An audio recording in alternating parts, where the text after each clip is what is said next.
Aula 47. Discípulos e mestres.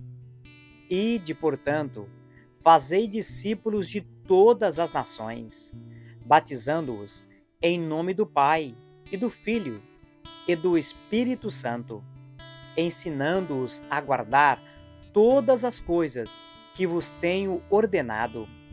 E eis que estou convosco todos os dias, até a consumação do século. O cristão deve encarar o seu preparo e desenvolvimento como uma das coisas mais importantes da vida cristã, e o discipular outros como uma das mais importantes tarefas. E o que de mim, entre muitas testemunhas, ouviste, confia-o a homens fiéis, que sejam idôneos para também ensinarem os outros. Aprendendo e ensinando. Basta ao discípulo ser como seu mestre. Verdadeiros cristãos vivem de forma serena, sossegada e em completa harmonia com Deus, distanciando-se das dissoluções, amarguras, ódio e etc. Tais pessoas não somente alegam seguir a Cristo, mas também procuram imitá-lo em tudo. Para tanto, cumprem as diretrizes por ele deixadas, as quais incluem aprender o Evangelho e transmiti-lo.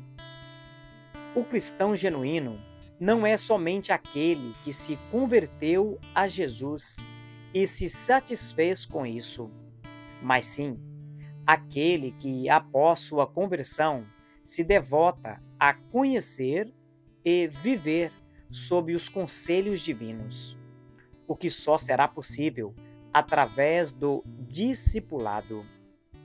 O discipulado é ordem expressa deixada pelo Senhor aos seus filhos. Essa ordem não está direcionada apenas aos cristãos que exercem o ministério específico de mestre, mas abrange a todos os salvos, sem exceção.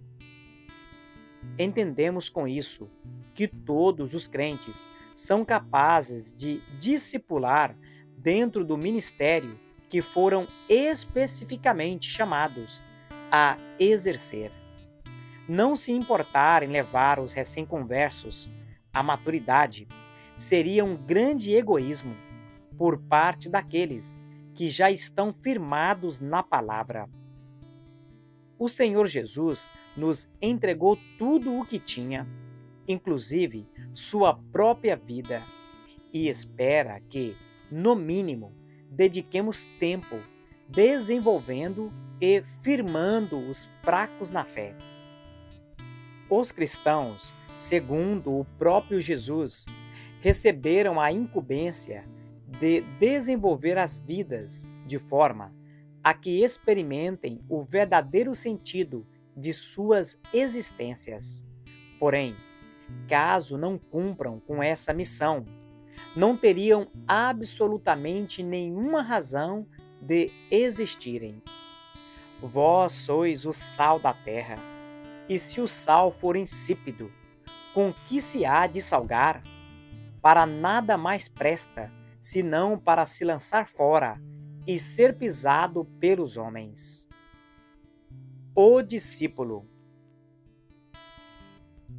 O discípulo é alguém completamente aberto a aprender as verdades concernentes ao reino de Deus e a se submeter a elas.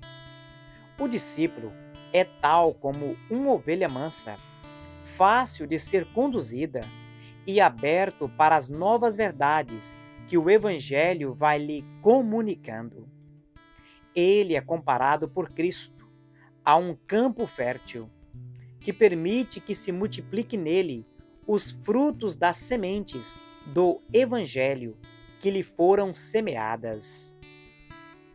E os que recebem a semente em boa terra são os que ouvem a palavra e a recebem, e dão fruto, um a 30, outro a 60, outro a 100 por um. Não se desenvolver em plenitude através do discipulado seria como depositar sobre pedras as sementes recebidas, sendo que, embora possam germinar, contudo, não podem se enraizar, se perdendo com facilidade. E os que estão sob pedra, estes são os que, ouvindo a palavra, a recebem com alegria, mas como não têm raiz, apenas creem por algum tempo, e no tempo da tentação se desviam. O instrutor. O mestre, especificamente falando, é alguém que apresenta uma forte inclinação e chamado para o ensino, além de certa maturidade e experiência cristã. Seu desejo é instruir na palavra os novos crentes para que se firmem. Ele é representado por Cristo como o semeador que lança as sementes do Evangelho aos corações e cuida dessas sementes até que venham a germinar e produzir frutos. O que semeia, semeia a palavra. Todos os crentes, independentemente do ministério que foram chamados a realizar, devem estar prontos a ensinar e contribuir para o desenvolvimento dos novos convertidos. E ao servo do Senhor não convém contender, mas sim ser manso para com todos, apto para ensinar. Porém, é certo que aqueles que possuem o dom de ensino irão discipular de forma mais aplicada. Se é ensinar, haja dedicação ao ensino. O cristão pode ser já um mestre, porém, não deve se esquecer que sempre será discípulo. É preciso ter em mente que Deus trabalha e desenvolve seus servos por toda a vida. Enquanto é treinado e recebe conhecimento divino, ele está no lugar de discípulo. E quando transmite o que recebeu, ele ocupa a posição de mestre. Saber disso é importante, sobretudo, para não permitir que os que já se encontram hábeis para transmitir corretamente os ensinamentos do Evangelho se acomodem, deixando de continuar a crescer. É necessário que os que divulgam o Evangelho o conheçam razoavelmente bem, para que não se encontre disseminando heresias e seja reputado como maldito. Mas, ainda que nós mesmos, ou um anjo do céu, vos anuncie outro evangelho, além do que já vos tenho anunciado, seja anátema. O genuíno discípulo é aquele que a. Responde positivamente ao chamado divino. Disse-lhe Jesus: Vinde após mim, e eu vos farei pescadores de homens. Imediatamente eles deixaram as redes e o seguiram. B. Permanece na palavra da verdade. Se vós permanecerdes na minha palavra, verdadeiramente sereis meus discípulos. C. É movido pelo amor de Deus. Nisso todos conhecerão que sois meus discípulos, se vos amardes uns aos outros. D. Se submete a seu líder. Vós, servos, sujeitai-vos com todo temor aos vossos senhores. E. Imita seu mestre. Lembrai-vos dos vossos guias, que vos falaram a palavra de Deus, e, atentando para o êxito da sua carreira, imitai-lhes a fé. F. Foi gerado espiritualmente, porque eu, pelo Evangelho, vos gerei em Jesus Cristo. G. É produtivo e fértil espiritualmente. Nisto é glorificado meu Pai, que deis muito fruto, e assim sereis meus discípulos. O genuíno mestre é aquele que a. Ministra paz na vida dos que lhe acolhe como enviado de Deus. Quando entrardes numa casa, dizei primeiro: paz seja nesta casa. B. Ministra cura física, espiritual e emocional na vida dos discípulos, dando-lhes a conhecer o reino de Deus. Curai os enfermos que nela houver, e dizei-lhes: é chegado a vós o reino de Deus. C. Representa a Jesus. Quem vos ouve, a mim me ouve. Quem vos rejeita, a mim me rejeita. D. Se reveste da autoridade em Deus.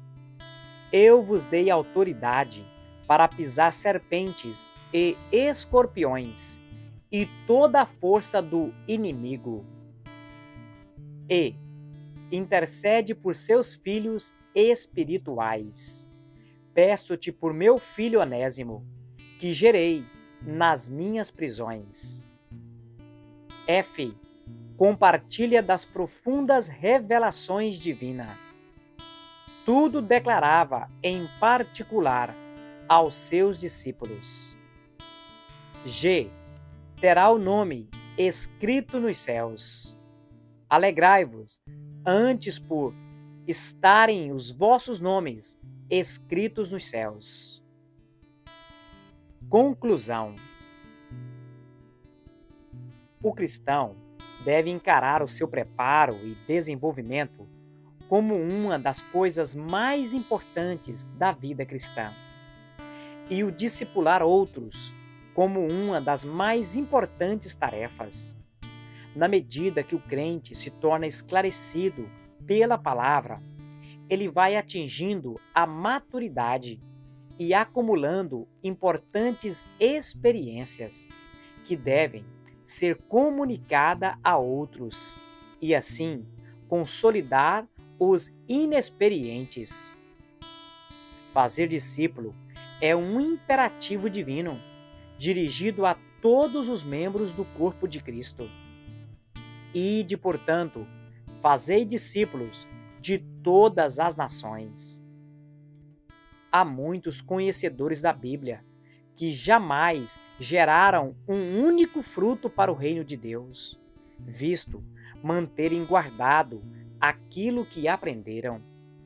O discipulado é tão importante quanto a evangelização e deve ocupar lugar de destaque entre todos os outros ministérios, pois é através de um sólido discipulado que os crentes irão desenvolver suas vocações, seja em qual área for.